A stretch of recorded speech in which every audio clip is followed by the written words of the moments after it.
All right, so next I'd like to call on Ryan McEachern, who is currently the Managing Director of the Mining Supply Trade Association in Canada and is responsible for the administration, member service, and government relations for the association. He has over 30 years of experience working in the mining industry in Canada and internationally for multinational mining, investment banking, and global manufacturing drilling services and firms. Mr. McEachern holds an MBA from Wilfrid Laurier University, a Bachelor of Science from Lakehead University, and is a recognized professional geologist in Ontario. We're going to get his presentation up now.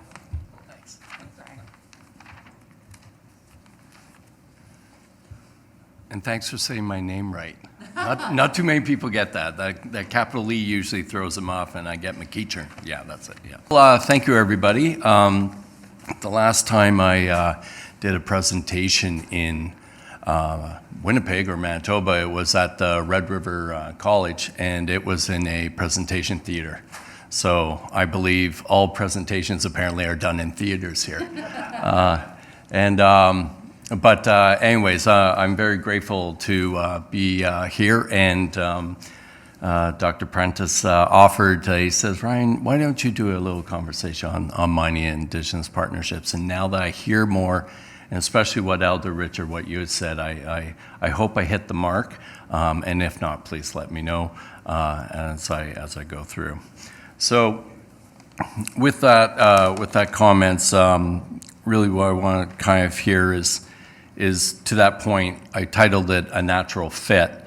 And really it's the Canadian mining industry and the Indigenous communities have that natural fit, and I'll show you why I think that is. But it's a fit that's not automatic. And it's built on geography, economics, but shared interests and increasingly structured partnership.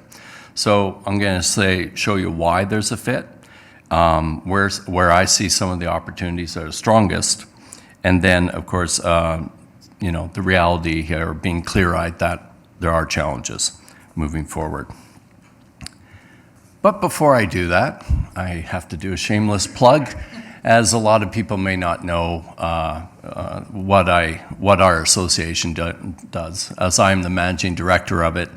I was thinking about yesterday when the Transport Institute was celebrating 40 years this year, and I said, that's great, wow. I remember that being 40 years celebrating here, and I thought, wait, this year we're 45, so we have an anniversary coming up too with regards to that.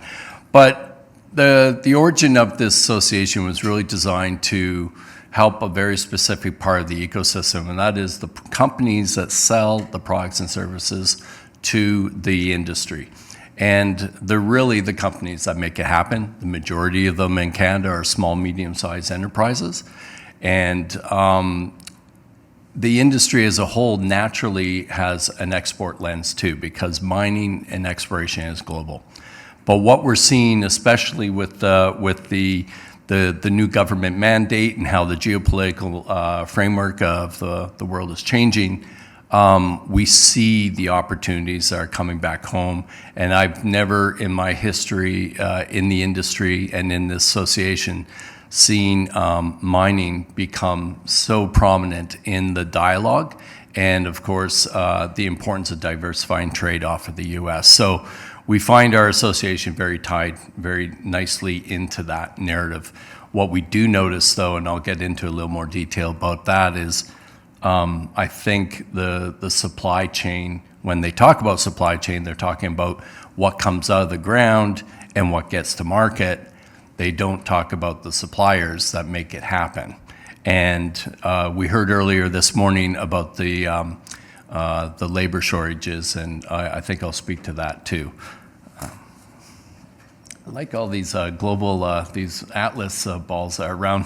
I guess people online can't see it, but I'm seeing these blowed up inflatable worlds, which I love. Okay, we've seen pictures like this past couple of days. And if you look up there, this one's a little more precise. There's thousands of dots. And as much as I unfortunately had to cut off the top, those dots continue, although a few. fewer and far between. And I think that's more just from our own knowledge and experience up in those areas. But, you know, with over 200 producing operations and thousands of exploration projects, I think the real key piece here is that third bullet there, which is it's about, you know, these projects are within a 200-kilometer radius of Indigenous communities. So that's a natural piece to the fact that we're neighbors. And so what I would like to mention to that is that mining and development, Indigenous rights and interests are deeply interconnected. And making these partnerships are not optional, they're essential. So it's no surprise as well that there are, with these proximities to the communities, that there are established agreements. And as you can see here, we have as from what I'm hearing, is over 500 relationship agreements. Most of them impact benefit agreements. And these represent one of the most structured models of industry and Indigenous partnership in the country. And the industry as a whole is at the forefront of this. There's no other industry like this in our country that has such have such a prolific amount of agreements. But again, it goes back to the previous slide, because we are in those communities' neighborhoods. So if I continue on with this point, you know, these agreements are the intent of them is to really establish a formalized cooperation, you know, and ensuring that there's environmental stewardship and business development, community investments, and of course employment. And so, you know, if I sum that up, we're really talking about providing a comfort level of trust and a clear line of sight, ideally, that things will be protected in their backyard and that the people will benefit, and they can see that. So if I'm on the right slide here, you know, we're moving, and this is a trend that we're seeing, we're moving from consultation towards collaboration. So on this next slide, so we've gone from the geographic proximity, we've gone to these structured agreements. So it's kind of no surprise that we also have the largest proportional employment opportunities for the communities. You know, and right now the industry is representing, you know, on this data here, 12.5%. But what it's telling you is that as an industry as a whole, collectively, we're triple the average of any other industry. And again, this is kind of tied to that natural fit. It's where we are. It's the agreements that we have put together, and these are just the natural benefits that come from them. And these aren't short-term jobs. When I say high-quality jobs, we're talking about careers in regions where a lot of times the economic opportunities are otherwise limited. So I'll just kind of pass on to there. So when we look beyond what exactly some of those opportunities are, this is the piece that, again, I think is missed in a lot of the narrative. Once an operation is built, lots of people and resources are put together to build these operations. But once they're operational, there's not a lot of people in direct employment with them. If I can use an example of Sudbury, at the peak of its employment, there were about 28,000 people in 1971, I believe. Fast forward to now, there's only 5,000 direct employees to these entities like Glencore and Vale and others. Some people say, well, there's automation involved in everything. Actually, the majority of it was systematic outsourcing of the overhead and creating a supply chain around them, or a supplier base. So that's where a lot of the jobs are being created. And so when you look at this schematic here, it's just kind of trying to represent this ecosystem These are small cities, effectively, right? From the port all the way down into the pits and extraction. We have processing. It's the whole life cycle aspect of this, and it can be underground or open pit. But these are where the opportunities can lie with Indigenous communities in terms of opportunities. So I have a biased lens to that, but everything I see about it shows that this is where really the opportunities can be. And this kind of goes back to, we heard earlier this morning in the aerospace industry, this skill shortage. Well, this is pretty fresh. If you look at this publication, this just came out in January. And it's kind of alluding to the reality here that if we get this right, we're going to need a lot of people, skilled and labor, to actually make this happen. And so this is something that I think is kind of being not even just direct employment, but as I said, the majority of employment opportunities are going to be tied to companies supporting with supplying services to these operations. And therein lies where I think I'm not hearing it in the government narrative. We hear about extracting supply chain out to market and the importance of getting those markets to like-minded countries and stuff. But I think we would be really missing the point here. If we don't get this right, we're going to have a huge inflationary and limited spike. So you can, the last thing we want is two things. One, the projects don't get off the ground, or two, we are importing this talent and products and services, especially when we're trying to push also a buy Canadian approach.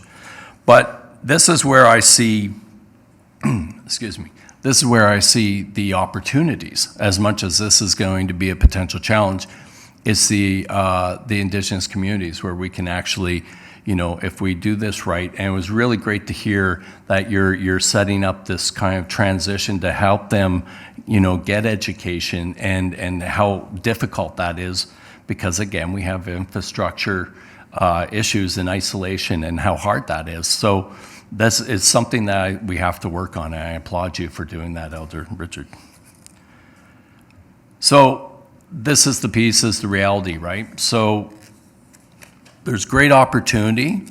Hopefully I've kind of shown you there's this natural fit to the program of the growth that can happen here, but we have to be, like I said, clear-eyed, right? So today's partnerships are shaped not just by economics, but by history. Trust must be built or rebuilt over time.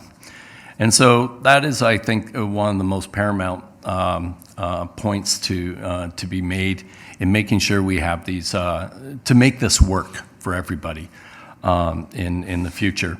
The regulatory complexity, I don't have it here, but the duty to consult can get sometimes confusing, and the capacity to handle the thing. As somebody mentioned today, yesterday, if there's a 20,000 report if you want to read it for today.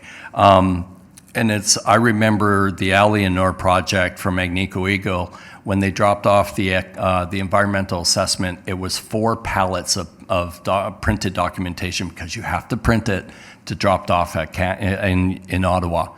So that's going to the specialists there. Now you're trying to have that capacity within all these Indigenous communities. So we have to be mindful of that challenge as well.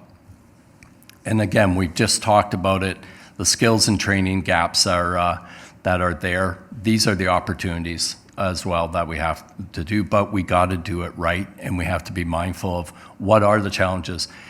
We're at a conference here about the infrastructure deficits that we have and the opportunities and the needs that we need to get this right. But this also has these offshooting challenges, such as the remote communities, and we just mentioned that as well.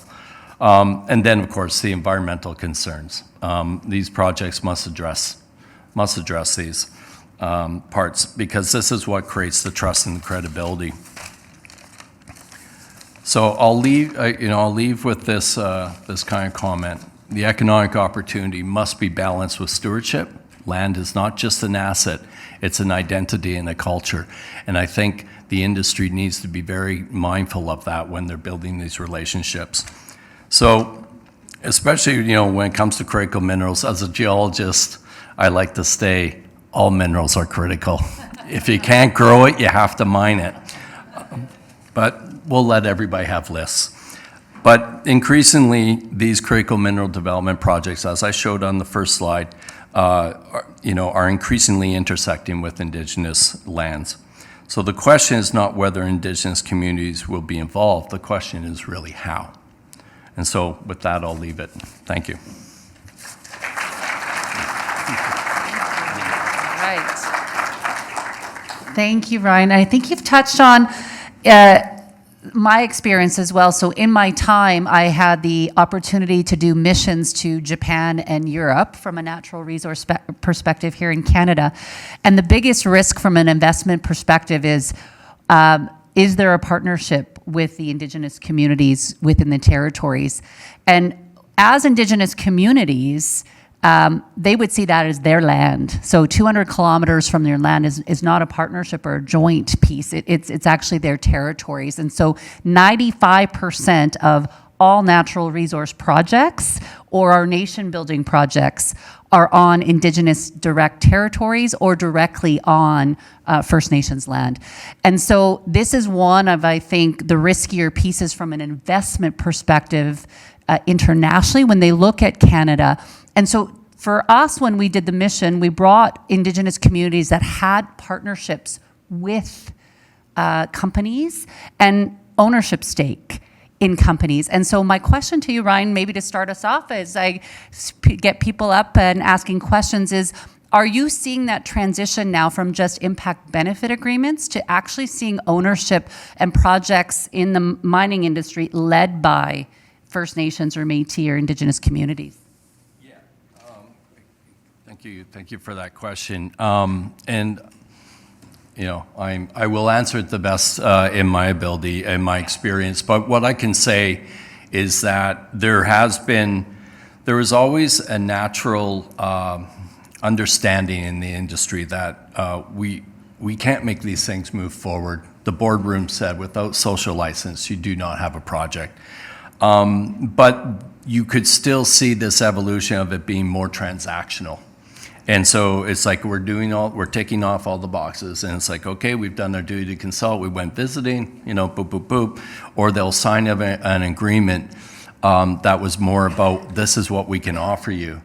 But to your point, I think this is the evolution where we're going to a more collaborative model where there's a vested interest and a true stakeholder from an equity standpoint. And I think that just makes the relationship more binding and more appropriate. So I would hope that we see more relationships evolve that way because I think there's the win-win-win for everybody. Yeah. I'm easy off the hook. Yeah, look at that. So we don't have any questions. Is there any questions online? Wait. Okay. We'll have people step to the mic here and go ahead. So in the Flin Flon area, we have been rolling out mining readiness programs. Many, or if not all, are geared towards Indigenous and Métis, but they will accept non-Indigenous as well. All are free of cost so far that I've seen. So UCN and the Northern Manitoba Mining Academy have been working with Foran and about 8 different other mining companies to provide programs there. Hudbay has its own program, Mining Fundamentals course. And SIIT, or the Saskatchewan Indian Institute of Technologies in Creighton, is running their course as well. So my question is, are you setting up companies to work with partners who can provide these programs? Well, myself, just because of my role as an association, I'm not doing that, right? But if the question is asked, are you talking about from an asset owner like a mining company? Yeah, I think the industry as a whole has recognized that there's a skills gap. Not surprisingly, there's also a housing gap as a result. And not just in Indigenous communities, just, as places we would deem a lot further south in metropolitan, like Kirkland Lake, Agnico Eagle's struggling because there's a housing issue there. So I think there's a holistic part of skills and gaps as well, but to understand that there's a whole different set of things. So there's a group called the MIR Institute, or the Mining, it's MIHR, and I apologize. Ryan Montpellier is the CEO of it. He's really spearheading the national industry under the support of the Mining Association of Canada. And I believe it's something like mining, I forget the I now, human resources, but MIHR, if you put that into a Google search, you'll find them. But they're really trying to bring up the awareness and put a push on for the next generation to really see there's some really good paying jobs, and it's not a pick and shovel with a long beard and a hat anymore. It's a very high tech. Yeah, thanks. Just a couple of quick observations. Working with Nistanan are guys like Dr. Ray Neckaway, who's a prof, recently retired from Lakehead, on community dynamics and education. And my conclusion is it's a multi-generational program to make all this stuff work, and you need to make sure that you're not using critical land or big land interests for some of the industrial development. Interested in knowing how you guys are approaching education and things like that.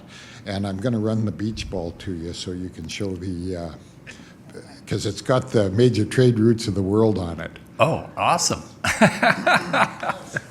Oh, there we go. There we go for the people online. Okay, so I think it's kind of similar to the question that you asked, I believe, right? Is this, what are we doing to, and there is just from a technical aspect, last year we only graduated 205 mining engineers. There are universities shutting down their departments because there's just not enough enrollment. So we're seeing, after a decade of really kind of not having the interest in this industry to be an economic driver, we're feeling the effects now, right? So we're almost at that point where people are, like even geologists, they're looking to import them again. And that's a miss on our part, right? Is to not be able to see, to your point, far enough ahead to say, hey, this is what we're going to need.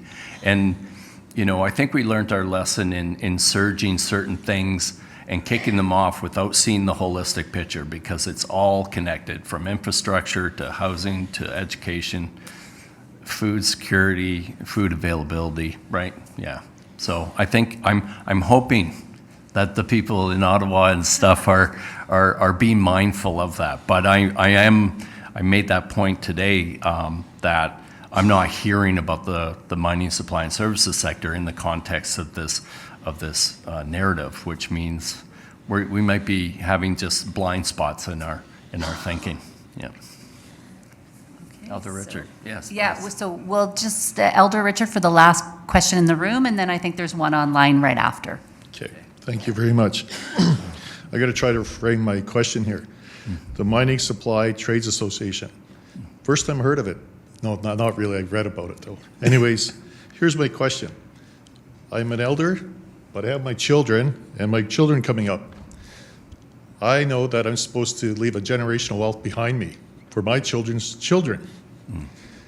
Looking at that section there about a supplier, I heard a story a long time ago about the gold rush. And these people went rushing for the gold, but the man behind the scene, he said, you know what? We need to supply those picks and those shovels. Apparently the guy with the picks and the shovels made more money than the guys who found the gold. Yeah.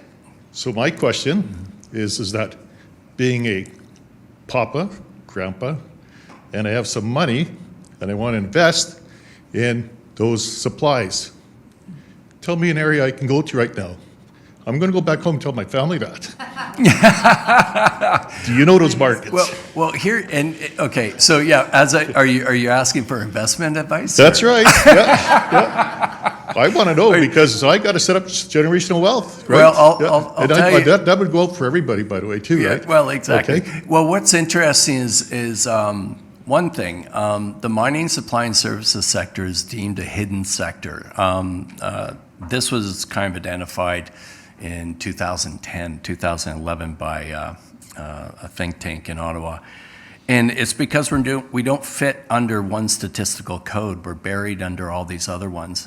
And people don't realize that these companies, a lot of them are small, medium-sized enterprises. They're privately owned, so not too many shares out there floating around. Mind you, you got perimeter air. So, but in terms of that, just kind of, but they're everywhere. You know, they're the most, I would say it's a sector that's most diversified geographically. They're the companies that are in the small communities, but they're also down on Bay Street and city centers of Vancouver and Toronto. So, yeah, it's a really interesting mix of companies. But if you basically, if there's an, I would say to them, keep an eye out on the opportunities, because it's not maybe the mining company, to your point, it's the person selling the shovel. You know, now I'm going to say it's the person selling the drone and the AI, you know, the AI platform. It's where it's going. So I wish I could give you more advice that way, but, you know, we have entrepreneurial people like Daniel Blizzard and Todd Burns up here, a Winnipegite. What do you call it? Winnipegan? Is that way? Winnipegger. Okay. Okay. Awesome. Not a Winterpegger. Oh. Yeah. Okay. Yeah, that's right. And Port Nelson is not Norman Wells. I figured that out for the people that weren't here yesterday. The people that would understand. Thank you very much. A related. I'm not. No. Can't Sorry. forget the online people. Even if they didn't pay their $100. Like Yep, sorry. Okay, Jennifer, it's a related supply chain question, but she's asking specifically about how industry, be it MSTA or the aviation sector, is partnering with the institutions like UCN and Red River College to address these sustained training, knowledge exchange within communities and remotely particularly. Well, it's a good question, right? Our association has been very historically commercially oriented. And so as a result of that, we really have been more in the background of supporting our companies and members in terms of this kind of thing. But I'll tell you what, every company, and this is actually across every business, when there's a growth part, it's you know, you can't find the people to grow, you can't find the money to grow. You know, they're the constraints. I call them the three magical constraints: time, money, and people, right? We're aware of it, and we're going to be a little more into it, engaged in it. The mining industry, again, specifically, not the supplier side, but the mining industry does have MIR as its main organization to address it. Yeah. Okay. Thank you, Ryan.